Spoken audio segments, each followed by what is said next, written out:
HN unique division chemistry channel पर सभी प्यारे विद्यार्थियों को प्यारा प्यार से good morning, good afternoon, good evening. ध्यान रखिएगा, माइंड से कॉन्सेंट्रेट करके पेपर कलम लेके बैठिएगा। और जो चैनल से पहली बार जुड़े हैं उन्होंने ये चैनल को सब्सक्राइब नहीं किया है तो चैनल को सब्सक्राइब कीजिएगा।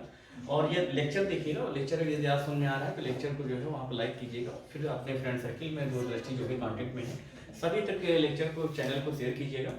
और दूरदृष्टि जितने भी लोग हैं जो ऑफलाइन क्लासेस नहीं ले सकते, यदि आप लोकल में तो ऑफलाइन क्लासेस ले सकते हैं। और मेन से एक चीज़ ध्यान रखिएगा कि ऑनलाइन क्लासेस पर फोकस ज़्यादा है, तो आप लोग माइंड को कॉन्सेंट्रेट करके सीरियस होके लेक्चर देखिए और नोट बढ़िया बनाइए, विधिवत से समझने का प्रयास कीजिए। यहाँ पर एक चीज़ मैं और बोलना चाहूँगा, जिनका भी केमिस्ट्री से रिलेशन है, कहने मतलब कि वो किसी भी या यूपीएससी की तैयारी कर रहे हो, एकेडमिक में किसी में हो, 9th में 10th 11th 12th या आप बीएससी में हो, या कहने मतलब कि यूपीएससी में या यूपी ट्रिपल एस सी में कहीं पर उनके साइंस के पोर्शंस में, कहने मतलब कि केमिस्ट्री इंपॉर्टेंट तो है ही। अगर आप चाहते हैं कि उससे रिलेटेड जो वीकनेस है वो दूर हो जाए तो आप चैनल से जुड़ सकते हैं आप लोग भी। तो सभी लोग माइंड को कॉन्सेंट्रेट करके पेपर कलम लेके बैठिएगा। और हमारा जो तीसरा चैनल है, मैं प्रयास कर रहा हूँ कि एचएन यूनिक डिवीजन केमिस्ट्री वाला यूपीएससी और यूपी ट्रिपल एस सी, उसमें मैं आपको एलटी के और टीजीटी के, पीजीटी के, मतलब पीजीटी के क्वेश्चन भी केमिस्ट्री के वहाँ पर दिए जाएंगे, सॉल्व करवाए जाएंगे, है ना। तो आप लोगों के लिए प्लस पॉइंट है कि आप एकेडमिक लेवल से यहाँ से आपके अंदर जो वीकनेस है उसको दूर कीजिए। और हमारे तीसरे चैनल पे, मतलब कि एचएन यूनिक डिवीजन केमिस्ट्री वाले यूपीएससी, है ना, उस वाले चैनल पे जाएंगे तो आपको जो है वहाँ पर पीजीटी के भी कुछ क्लास में आपको दूंगा। चलिए यहाँ पर हम लोग आगे की तरफ बढ़ते हैं, इंपॉर्टेंट सिलेक्टेड क्वेश्चन की तरफ बढ़ते हैं। तो यहाँ पर आप लोग कंफर्म कर कीजिए कि हम लोग अभी उस दिन एक रिवीजन मास्टर क्लास में रिवीजन पढ़ रहे थे हम लोग, है ना, मास्टर क्लास में रिवीजन पढ़ रहे। तो मास्टर क्लास में हम लोगों ने यहाँ पर एक रेफरेंस ले लिया था कंटिन्यूअस में कि नॉमेनक्लेचर ऑफ ऑर्गेनिक कंपाउंड्स की बात चल रही थी, वहां पर हम लोगों ने उतना वहां पर पढ़ लिया था।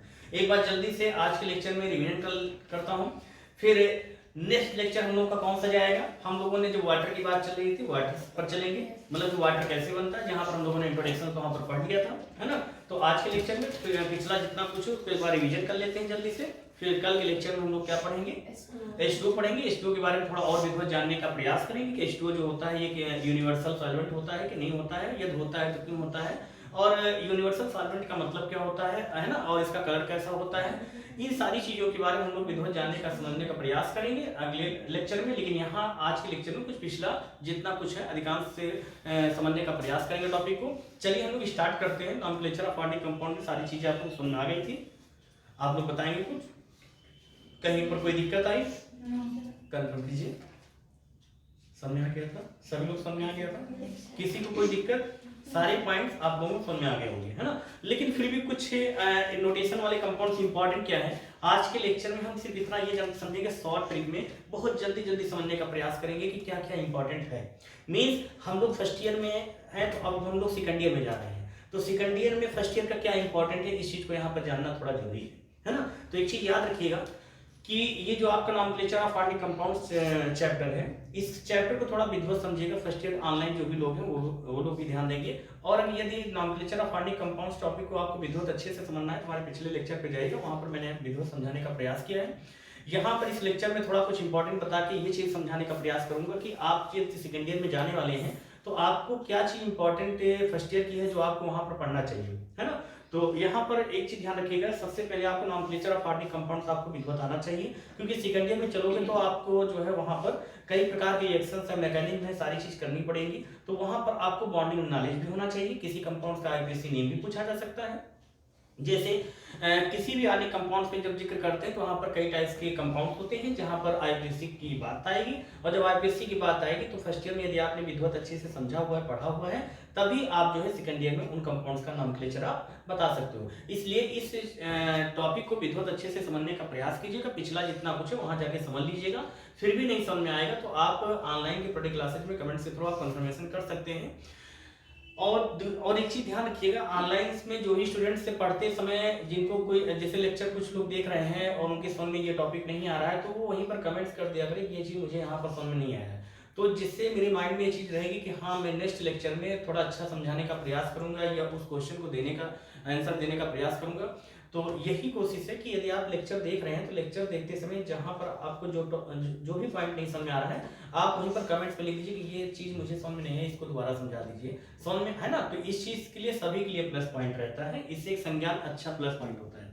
तो हमने यहाँ पर नॉमेनक्लेचर ऑफ ऑर्गेनिक कंपाउंड के कुछ रूल्स वगैरह हम लोग पढ़े थे, जिसमें सारी चीज़ों का जिक्र किया गया था। वो सारे पॉइंट्स हम लोगों ने वहाँ पर कंप्लीट कर लिया था, जैसे कि वर्ड रूट क्या होते हैं, प्रीफिक्स क्या होते हैं, सफिक्स क्या होते हैं, और वर्ड रूट क्या होते हैं, और प्राइमरी सफिक्स वगैरह, ये सारी चीजें हम लोगों ने, सेकेंडरी सफिक्स, ये सारी चीजें हम लोगों ने यहाँ पर कंठस्थ कर लिया था, एक एक पॉइंट को समझ लिया था, क्योंकि हम लोग को मालूम है। और एक चीज ये भी बताया गया था, किसी भी कार्बनिक यौगिक का नामकरण करने के लिए हमें उस कंपाउंड में वर्ड रूट, उसका रूट मतलब देखिए, एक ट्री होता है, एक पेड़ होता है, तो पेड़ का मेन पार्ट कौन सा होता है, रूट मतलब उसकी जड़ें। अगर जड़ी नहीं होगा तो प्लांट कैसे तैयार होगा। तो ऐसे ही किसी भी एक माइंड में कंठस्थ बना लीजिए, माइंड में एक अपना एक इमेज बना लीजिए कि किसी भी ऑर्गेनिक कंपाउंड्स की जब बात की जाए, किसी भी कार्बनिक यौगिक की बात की जाएगी, तो उसमें वर्ड रूट जरूर प्रेजेंट होगा। वर्ड रूट का मतलब कार्बन जरूर प्रेजेंट होगा। कार्बन का मतलब एक कार्बन होगा, दो कार्बन हो सकता है, तीन चार, वो डिपेंड ऑफ मतलब डिपेंड ऑफ कंपाउंड्स। वो कंपाउंड्स पर डिपेंड करेगा कौन सा कंपाउंड है। भाई मेथेन होगा तो 1 कार्बन होगा, अगर प्रोपेन होगा तो 3 कार्बन होगा, तो डिपेंड ऑफ कंपाउंड, वो कंपाउंड पर डिपेंड करेगा कि वहां पर कितने कार्बन कैसे क्या है। क्लियर। तो अगर 3 कार्बन होगा तो हम लोग क्या बोलेंगे, वहां प्रोप बोलेंगे। अब वहां पर बॉन्ड नेचर अगर सिंगल बॉन्ड है तो हम लोग बोलेंगे एन, तो दैट इज प्रोपेन। तो इस टाइप्स के हमें किसी भी कार्बनिक यौगिक में, यहाँ पर सबसे पहला पॉइंट हम लोगों ने क्या सीखा, किसी भी कार्बनिक यौगिक में वर्ड कार्बन जरूर होगा, और कार्बन होगा मतलब कार्बन ही वो रूट है, मतलब कि उसमें जितने कार्बन होंगे उतने कार्बन वहां पर आप लिख देंगे। ठीक। और एक चीज देखा कि Fg जो होते हैं वो हमेशा कहाँ लिखे जाते हैं, लास्ट में। Fg हमेशा कहाँ लिखा जाता है, लास्ट में लिखे जाते हैं। और एक चीज ध्यान रखिए, यहाँ पर कुछ हम नॉमेनक्लेचर ऑफ ऑर्गेनिक कंपाउंड के कुछ रूल समझने का प्रयास करेंगे, जिससे हम लोग गलतियां ना करें। घर पर आप लोग प्रैक्टिस कीजिएगा विद्वत, क्वेश्चन फिर जो भी होंगे उसको कीजिएगा, फिर कमेंट्स में बताइएगा ये चीज नहीं समझ में आया, ठीक है ना। तो ध्यान रखिएगा। फिर जैसे वहां पर हम पहली चीज तो हमको मालूम होना चाहिए, किसी भी कार्बनिक यौगिक का नामकरण करना है तो हमें वो फार्मूला मालूम होना चाहिए, जो आपको फार्मूला बताया गया था, number plus prefix plus word root plus primary suffix plus, ये सारी चीजें आपको। और हमने ये भी बताया था कि Fg के अकॉर्डिंग फार्मूले क्या करते हैं, हम लोग स्टेप बाय स्टेप चेंज कर सकते हैं। लेकिन अंततः हमने देखा स्टार्टिंग में क्या होती है, नंबरिंग। तो नंबरिंग में वहां पर एक पिछला लेक्चर देखिएगा तो वहां पर हमने विधिवत अच्छे से समझाने का प्रयास किया, जहां पर नॉमेनक्लेचर ऑफ ऑर्गेनिक कंपाउंड्स का जिक्र किया गया होगा। इसका लेक्चर लाइव भी दिया गया है, तो लाइव वाले वीडियो जितने भी दिए गए वहां पर देखिएगा, एक एक पॉइंट्स को वहां पर नोटेशन ऑर्गेनिक कंपाउंड भी हमने समझाने का प्रयास किया है, तो वहां पर विधिवत समझिएगा। यहाँ इस लेक्चर में, इस आज के लेक्चर में मैं ये समझाने का प्रयास करूंगा क्या क्या चीजें इंपॉर्टेंट है, कौन कौन सी बातें हम लोग के लिए जानने के लिए, मतलब कौन कौन सी बातें हम लोग के लिए जरूरी है, जिससे दिक्कतें मीन्स प्रॉब्लम क्रिएट ना हो नॉमेनक्लेचर करने में।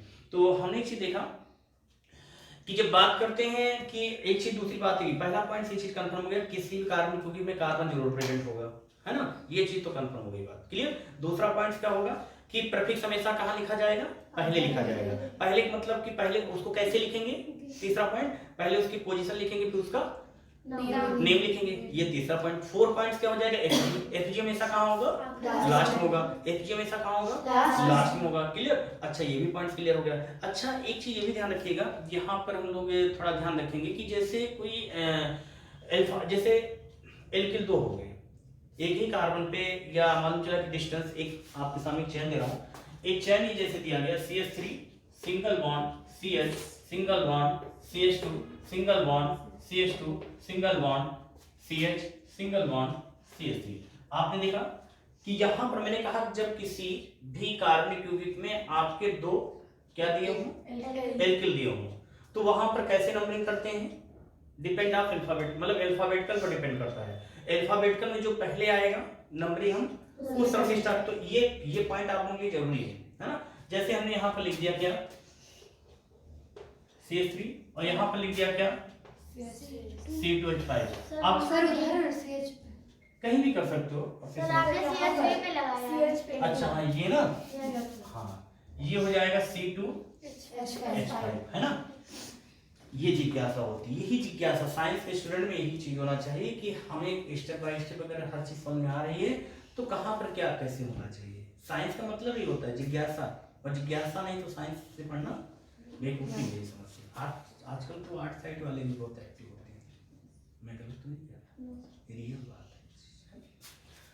तो देखिए ये यहाँ पर कौन सा दिया गया है, ये क्या है, ये R है, और ये क्या है भैया, ये भी R है।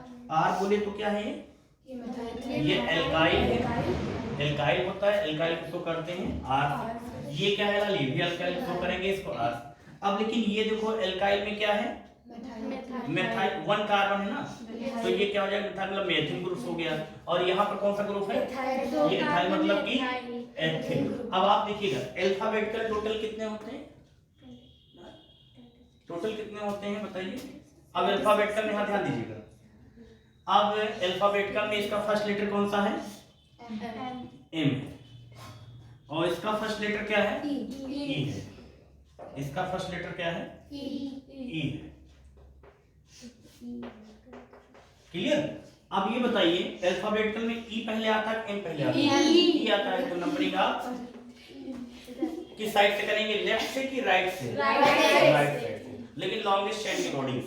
क्लियर, ये पॉइंट समझा गया। तो यहाँ पर हमने आज इस पॉइंट को समझा कि जो है यदि किसी चेन में एल्किल 2 दिए गए हों तो वहां पर नंबरिंग उस तरफ से करते हैं जो अल्फाबेटिकल में सबसे पहले आते हैं, तो नंबरिंग उधर से स्टार्ट करते हैं। ठीक है ना, जैसे कि यहाँ इस चेन में बताया गया। ये बात समझ आ गई सब लोग, ये पॉइंट समझ आ गया। अच्छा, ये बात तो क्लियर हो गई, लेकिन अब पॉइंट नंबर 5 पे देखिए क्या समझेंगे हम लोग। पॉइंट नंबर 5 क्या कह रहा है, पॉइंट नंबर 5 ये क्या कह रहा है, वायबल टू वायबल क्या एक साथ रह सकते हैं, तो आप कहेंगे नहीं रह सकते हैं। वायबल टू वायबल एक साथ नहीं रह सकते हैं। जैसे कोई एग्जांपल दिया जाए समझ में आ जाए। अच्छा, वायबल कितने होते हैं, 5। कौन कौन से होते हैं, कंफर्म हो गए। वायबल टोटल कितने होते हैं, 5। और क्या बताया गया कि वायबल टू वायबल एक साथ नहीं रह सकते हैं। मतलब जैसे हमने एक कंपाउंड का दूसरी चेन बना रहा हूं यहाँ पर, जैसे हमने दिया CH3 single bond, CH2 single bond, CH2 single bond, CH2। हमने यहाँ पर कहीं पर भी एल्किल का जिक्र नहीं किया। हमने किसका जिक्र किया, Fg का जिक्र किया। Fg में किसका जिक्र किया, एल्डिहाइड का जिक्र किया। आगे बात में हम यहाँ पर सीख क्या रहे हैं कि नॉमेनक्लेचर कैसे किया जाता है और उसमें दिक्कतें क्रिएट ना हो तो उसको कैसे दूर किया जाए, उस प्रॉब्लम को, है ना। तो यहाँ पर आपने क्या देखा, एक चेन दी गई, तो नंबरिंग किस साइड से करेंगे, वो छोटी बात राइट साइड से करेंगे। अब इसमें नंबरिंग लेफ्ट साइड से करेंगे, राइट साइड से, राइट साइड से करेंगे। क्यों, क्योंकि राइट साइड में आपका एक Fg दिया गया है और इस Fg का नाम क्या है, एल्डिहाइड। बोलते एल्डिहाइड है, लिखते क्लास ऑफ ऑर्गेनिक कंपाउंड्स में इस CHO को बोलते हैं एल्डिहाइड, बट लिखते हैं अल। ये बात समझ में आ गई। अब हमने देखा जाहिर सी बात नंबरिंग उसी तरफ से करेंगे। क्लियर। लेकिन हमें बात किसकी चल रही थी, बात ये चल रही थी कि वायबल टू वायबल क्या एक साथ रह सकते हैं। मैंने कहा नहीं रह सकते हैं, तो बट उसी का एग्जांपल हम लोग यहाँ पर कंफर्मेशन कर रहे हैं। क्लियर। जैसे भी इसकी नेमिंग करोगे तो नेमिंग करना आपको पहले भी बताया गया था। तो यहाँ पर क्या देंगे, लिखेंगे कितने कार्बन हैं। और हाँ, पॉइंट नंबर 6 को जरा पहले समझ लेते हैं, ये बड़ा इंपॉर्टेंट पॉइंट है। पॉइंट नंबर 6, पॉइंट नंबर 5 को समझने के लिए पॉइंट नंबर 6 समझना जरूरी है। पॉइंट नंबर 6 क्या कह रहा है कि किसी चैन में यदि Fg प्रेजेंट है, किसी चैन में यदि Fg प्रेजेंट है और Fg में यदि कार्बन प्रेजेंट है, Fg में यदि कार्बन प्रेजेंट है तो उस कार्बन को भी काउंट कर लिया जाता है। नहीं बात सुनी, मैंने कहा कि किसी भी Fg में यदि कार्बन प्रेजेंट है तो उस कार्बन को भी काउंट कर लिया जाता है। जैसे ये क्या है, ये एक Fg है, क्या है Fg में इसको बोलते हैं, मतलब class of organic compounds, name इसका क्या है, एल्डिहाइड। तो यहाँ पर क्या लिखेंगे, एल्डिहाइड लिखेंगे। क्या लिखेंगे, एल्डिहाइड लिखेंगे। क्लियर। लेकिन इसका सेकेंडरी सफिक्स नेम क्या होता है, क्या होता है, secondary suffix name. Secondary suffix name क्या हो जाएगा, अल हो जाएगा। तो यहाँ पर लिखेंगे क्या, ब्रैकेट में, स्मॉल ब्रैकेट में अल। कंफर्म हो गया ना। तो ये पॉइंट सब लोग समझ आ गया। अच्छा, मैंने पॉइंट नंबर 6 में क्या समझा, पॉइंट नंबर 6 में ये कहा गया कि यदि किसी भी कार्बनिक यौगिक में कोई Fg दिया गया हो और उस Fg में यदि कार्बन प्रेजेंट हो तो उस कार्बन को भी काउंट कर लिया जाता है। आ गई बात समझ, ये पॉइंट समझ में आ गया। अच्छा, काउंट कर लिया जाता है। तो यहाँ पर हमने देखा कि एक हमको Fg दिख रहा है, उस Fg को क्या बोलते हैं, एल्डिहाइड। तो इसको क्या लिखेंगे, सेकेंडरी सफिक्स। तो ये चीज तो कंफर्म हो गया। पॉइंट नंबर 6 से हमने पॉइंट नंबर 5 की तरफ चलते हैं। समझ में आ गई बात। अब पॉइंट नंबर 5 में क्या करेंगे, नंबरिंग भी भाई उसी तरफ से करेंगे जिस तरफ आपका Fg प्रेजेंट है। तो Fg कहाँ प्रेजेंट है भाई? राइट साइड में है। तो लिखेंगे क्या? यहाँ पर लिखेंगे 1 2 3 एंड 4। कंफर्म? क्लियर हो गया ना? अब देखिए, अब हम चलते हैं इसकी नेमिंग की तरफ। नेमिंग में क्या चीज हम लोग को सीखना है? नेमिंग में हम लोग को ये चीज सीखना है, क्या वायबल टू वायबल एक साथ रह सकते हैं? तो हम लोगों ने अभी कुछ मिनट पहले क्या बोला था? नहीं रह सकते, बट कैसे, उसी का आंसर हम लोग यहाँ पर ढूंढ रहे हैं। ठीक, तो हमने देखा कितने कार्बन है यहाँ पर? 4। तो 4 के लिए क्या लिखेंगे? ड्यूट लिखेंगे। तो अब फार्मूले में प्लस लगा हुआ था, हम यहाँ पर क्या लगाएंगे? प्लस। और प्लस के बाद क्या था वहाँ पर? Primary suffix. प्राइमरी सफिक्स में क्या देखते हैं? बॉन्ड देखते हैं। जो लोग लेक्चर को पहली बार देख रहे हैं वो लोग ध्यान रखिएगा, पिछला लेक्चर देखिएगा। फिलहाल मैं यहाँ पर बता दे रहा हूँ, जो प्राइमरी सफिक्स होता है, कौन सा भैया? Primary suffix. प्राइमरी सफिक्स में आप लोग क्या देखते हैं? बॉन्ड देखते हैं। कंफर्म? और बॉन्ड कितने टाइप्स के होते हैं? 3 टाइप्स बोले तो single bond, double bond and triple bond. अब यहाँ पर हम लोग देखें, सिंगल बॉन्ड को बोलेंगे एन, डबल को इन, ट्रिपल को आइन। तो यहाँ पर हमने देखा इस नॉमेनक्लेचर ऑफ ऑर्गेनिक कंपाउंड्स में जब इसकी तरफ हम बढ़े तो यहाँ पर देखा कौन सा बॉन्ड दिख रहा है आपको? Single bond. जब सिंगल बॉन्ड दिख रहा है तो यहाँ पर प्लस में क्या लिखेंगे? आप लोग लिखेंगे प्लस में एन। कंफर्म हो गया। फिर हम यहाँ पर कौन सा साइन देंगे? प्लस। अभी हम लोग स्टेप बाय स्टेप जो ऑर्गेनिक कंपाउंड्स में दिया गया है उस चीज को यहाँ पर मैं लिख रहा हूँ। और ये ऐसे ही जैसे मैं आपको यहाँ पर समझा रहा हूँ, ऐसे ही सभी कार्बनिक यौगिक पर ये बात लागू होती है। क्लियर? आगे बात समझे। अब जब हमने देखा भैया, तो अब हम देखिए प्राइमरी सफिक्स के बाद किसकी बात आती थी? Secondary suffix, that is Fg। हम मतलब अब जो लोग लेक्चर को पहली बार देख रहे हैं और जो लोग देख चुके हैं वो लोग बताएंगे कि सेकेंडरी सफिक्स क्या होता है। सेकेंडरी सफिक्स, तो सेकेंडरी सफिक्स में क्या देखते हैं? तो आप लोग क्या कहेंगे? जो पहली बार है वो समझ जाए Fg, और जो लोग देख चुके हैं समझ चुके हैं Fg।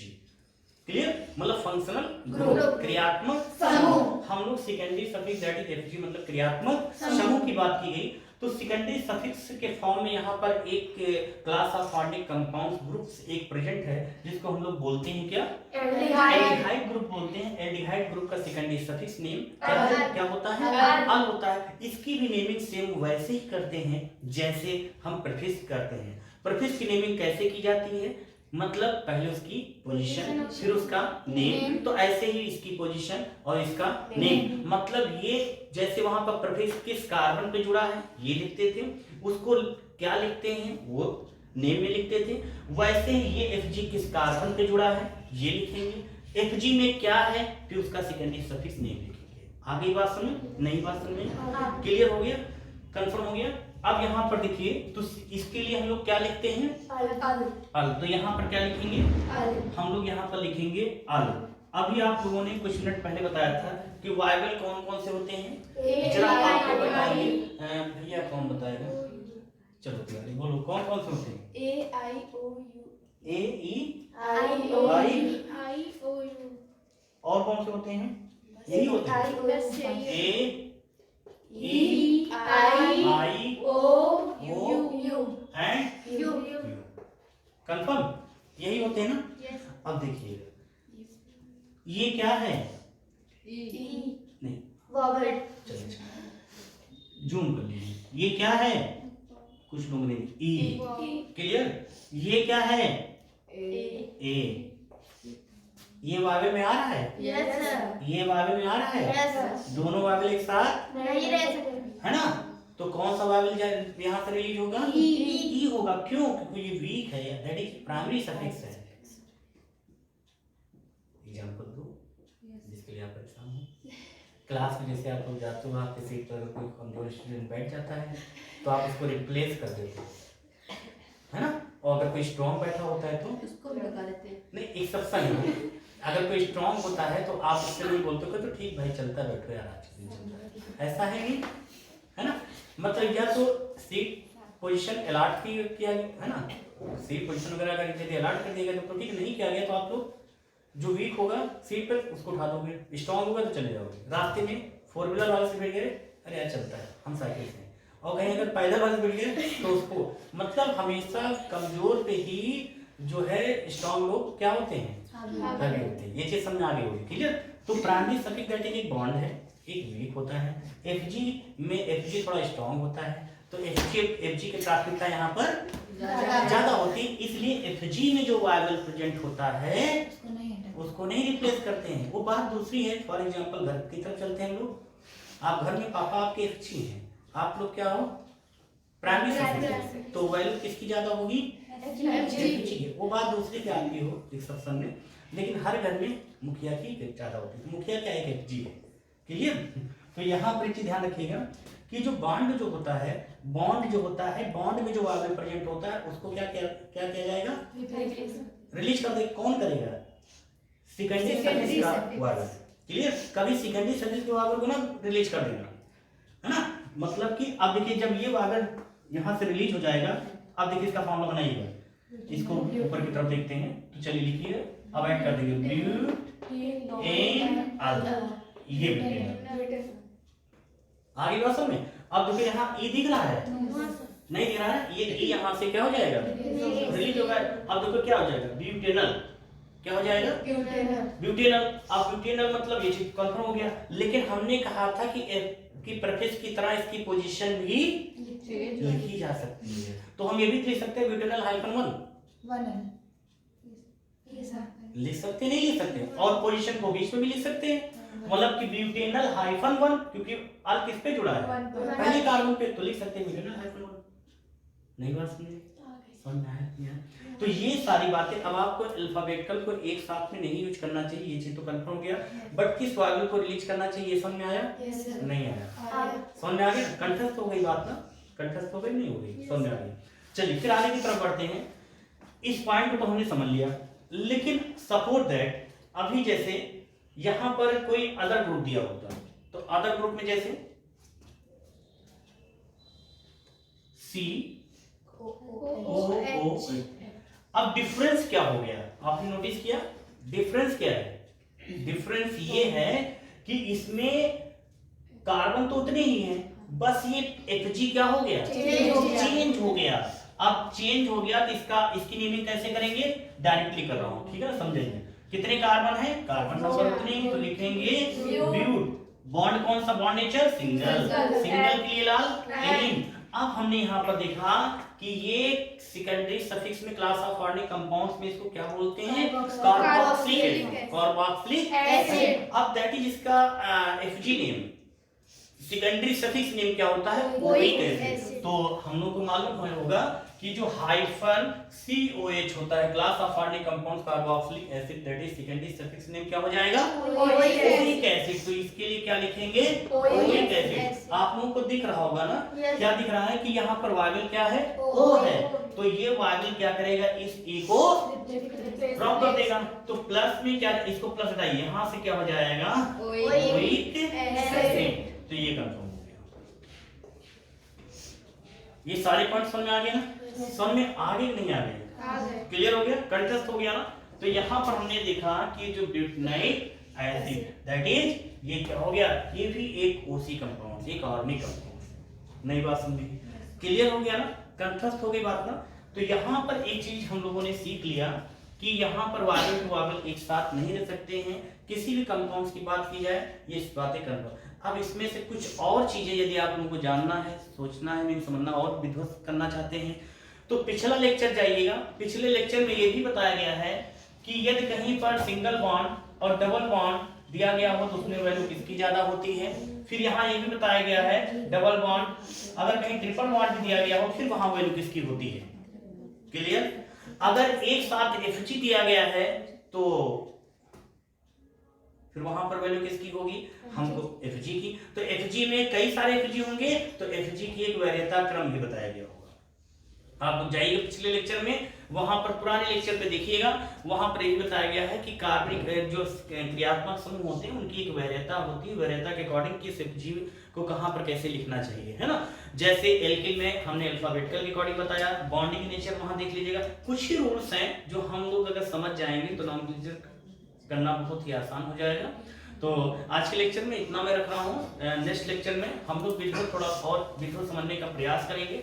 हम लोग चलेंगे शायद H2 की तरफ पढ़ेंगे, H2 की तरफ पढ़ेंगे, H2 का थोड़ा इंट्रोडक्शंस लेंगे, फिर विजुअल उसका क्या केमिकल प्रॉपर्टी होती है, मेथड ऑफ रिएक्शन क्या होती है, कैसे क्या होती है, सारी चीज़ समझेंगे। तो नॉमेनक्लेचर ऑफ बॉडी कंपाउंड एक डेमो था, इनमें से कुछ बेसिक चीज़ें थी जो पिछले लेक्चर्स में हम लोग पढ़ चुके हैं। और अच्छा विधो समझना है, तो फिर बोल रहा हूँ कि पिछले लेक्चर में हमारे जाइएगा किसी पहले वाले चैनल पर जाइएगा और इस वाले चैनल पे, है ना, आपको लेक्चर का विधो मिल जाएगा। तो मैं उम्मीद करता हूँ आपको समझ में आ चुका है। यदि आप पहली बार चैनल से जुड़े हैं तो चैनल को सब्सक्राइब, लाइक एंड शेयर करना मत भूलिएगा। लेकिन एक चीज़ ध्यान रखिएगा, पहले आप जो है पहली बार जुड़े हैं तो आप लेक्चर देखिएगा, समझ में आए तो लाइक कीजिएगा, फिर सब्सक्राइब कर दीजिएगा, फिर शेयर कीजिएगा। और लेक्चर देखते समय जो चीज़ आपको नहीं समझ में आती है तो आप कमेंट्स जरूर किया कीजिए, जिससे ही कंफर्मेशन हो जाएगी ये चीज़ नहीं समझ में आया है ना। तो चलिए हम लोग नेक्स्ट लेक्चर की तरफ पढ़ते हैं, है ना। आप लोग मन लगा के स्टडी कीजिए।